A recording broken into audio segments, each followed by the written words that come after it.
महोदय, मैं क्या बताऊं कि जब हम पर हमला हुआ, वहाँ के जो दुकानदार थे वह हमको अपने दुकान में बैठाकर और शटर गिराने का काम किया।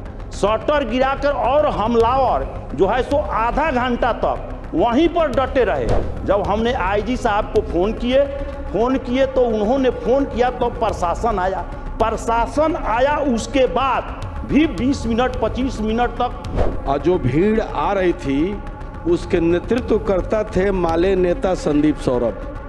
मैंने उनको देखा है कि संदीप सौरभ जी का मोबाइल ट्रैक किया जाए। सरकार के संज्ञान में है नहीं, उनका मोबाइल जी मैं यही कहूँगा, हम लोग 2 आदमी बड़ी भागे से अपने मुकद्दर से बचे हैं। इसीलिए मैं सदन में कल कहा कि हंसुआ बाली चांद सितारा आज ले ही लेते प्राण हमारा।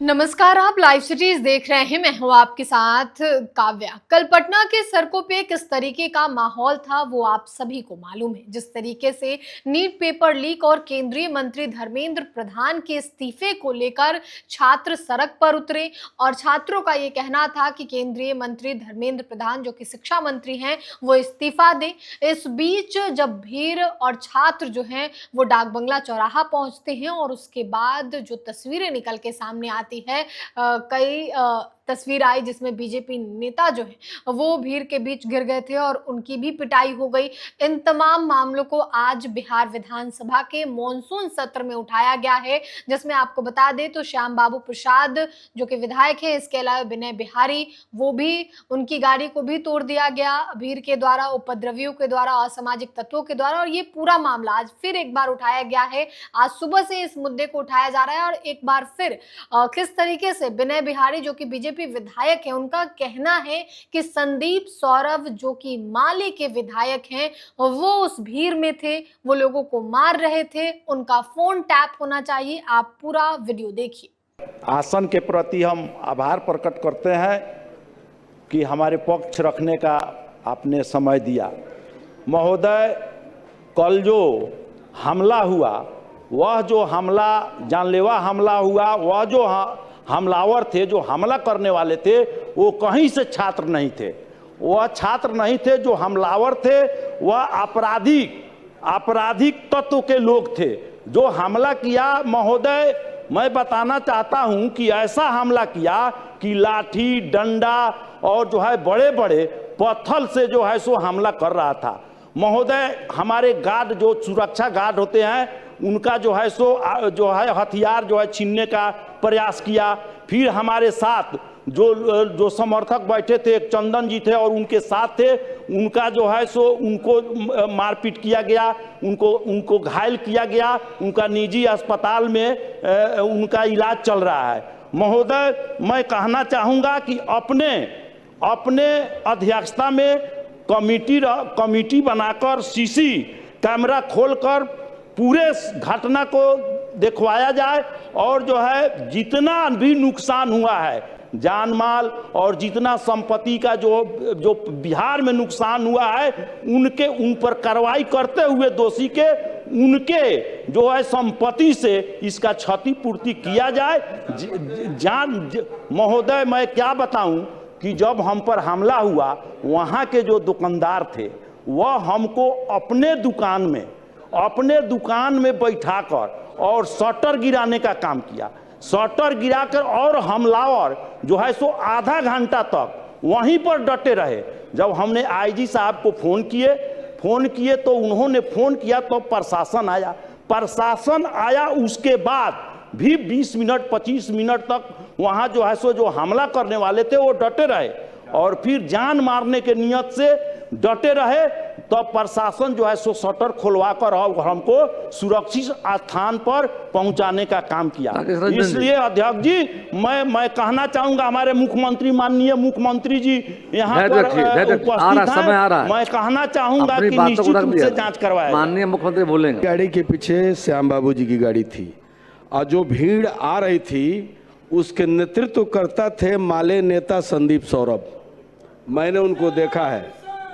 तो मैं ये कहना चाहता हूं कि संदीप सौरभ जी का मोबाइल ट्रैक किया जाए। सरकार के संज्ञान में है नहीं उनका मोबाइल जी मैं यही कहूँगा, हम लोग 2 आदमी बड़ी भाग्य से अपने मुकद्दर से बचे हैं।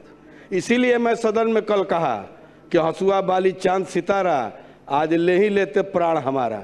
मैं इसलिए बोला क्योंकि अगर वो उनको दुकानदार ने नहीं बचाया होता तो वो चले गए होते, और हमारे अंगरक्षक और हमारे ड्राइवर अगर ठीक से नहीं बात किया होता, मैंने अपना दिमाग लगाया होता। और ये फोटो भी है, देखिए अभी हमारे पटना विधायक है, वो बताएंगे कि कैसे संदीप सौरभ खुद मार रहे थे। तो इसलिए उनकी मोबाइल की कॉल डिटेलिंग ली जाए। हमारे पास वो भी ऑडियो टेप है जिसमें कोतवाली थाना में हमारी मुलाकात संदीप सौरभ से हुई थी, और संदीप सौरभ वहाँ बंदी जो भी लोग थे उनको छुड़ाने के लिए गए थे। वो इंस्पेक्टर साहब ही बताएंगे। सारी बात आ गई है। कार्रवाई होनी चाहिए। प्रत्यक्षदर्शी है, और प्रत्यक्षदर्शी व्यक्ति किसी सदस्य का नाम ले रहा है। अनुमति लेके बोली। अरे संजय जी नाम पुकारे नहीं, खड़े हो गए जगह। ऐसी व्यवस्था मत बनाइए। आप बोलना चाह रहे बोलते, अच्छी बात हम नहीं रहे थे। हाँ बोलिए रत्नेश जी। महोदय, जितनी बातें आई हैं मैं आया ही है। कल की घटना पर चिंता प्रकट की है और उसके संबंध में अपनी भावना रखी है। मूल रूप से सरकार की सोच और सरकार की समझ भी जो माननीय सदस्यों ने भावना रखी है उसी के साथ है।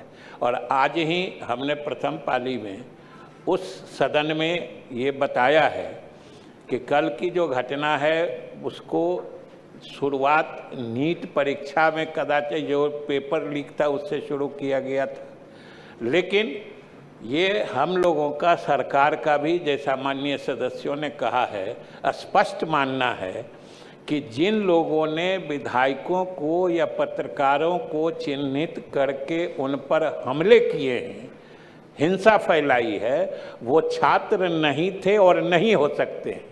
ये छात्रों के वेश में या छात्रों की शकल में असामाजिक तत्व जो निहित स्वार्थी तत्व हैं, उनके हो सकता है राजनीतिक मकसद हो या कोई दूसरा मकसद हो, सरकार को अस्थिर करना चाहते हो, किसी लेकिन अलग मकसद से वो छात्रों के बीच में प्रवेश करके इस तरह की हिंसात्मक कार्रवाई में संलग्न हुए।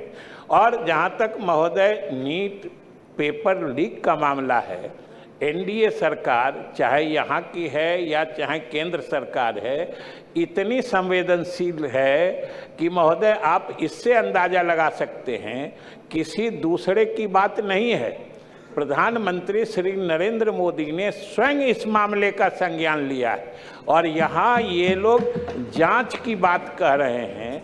प्रधानमंत्री ने तो घोषणा जांच, अनुसंधान या फिर अभियोग, वो तो उससे एक कदम आगे ट्रायल तक की बात कह दिए हैं कि हम इसका फास्ट ट्रैक कोर्ट बना के इसका ट्रायल कराएंगे और अपराधियों को जल्द से जल्द सख्त से सख्त सजा दिलवाएंगे। इसलिए महोदय, हम छात्रों की जो भावनाएं नीट पेपर लीक से आहत हुई हैं, हमारी सरकार यहाँ से लेके दिल्ली तक की सरकार पूरी तरह संवेदनशील है। हमारी सोच है कि ये पेपर लीक का मामला दुखद है। और महोदय, हम बिहार सरकार की संवेदनशीलता भी बताना चाहते हैं कि कल ही जो आपने अपराध नियंत्रण अधिनियम में संशोधन पारित किया है, कल इस सदन ने पारित किया था, आज उस सदन ने पारित किया है। पहली दफ़ा ये पेपर लीक मामला जो अपराधों की परिभाषा थी उसमें अच्छी तरह से परिभाषित नहीं थी, इसलिए उन पर आपराधिक कृत्य के लिए कार्रवाई करने में दिक्कत होती थी। हम लोगों ने कल ही संशोधन करके आज उस सदन से भी अधिनियम पारित हो गया है। अब पेपर लीक मामले को हम लोग संगठित अपराध, जो ज़्यादा जघन्य अपराध होता है, उसकी श्रेणी में लाए हैं, जिससे इससे जुड़े जो अपराधी होंगे हम लोग उनके विरुद्ध और ज़्यादा सख्त कार्रवाई कर सकेंगे महोदय।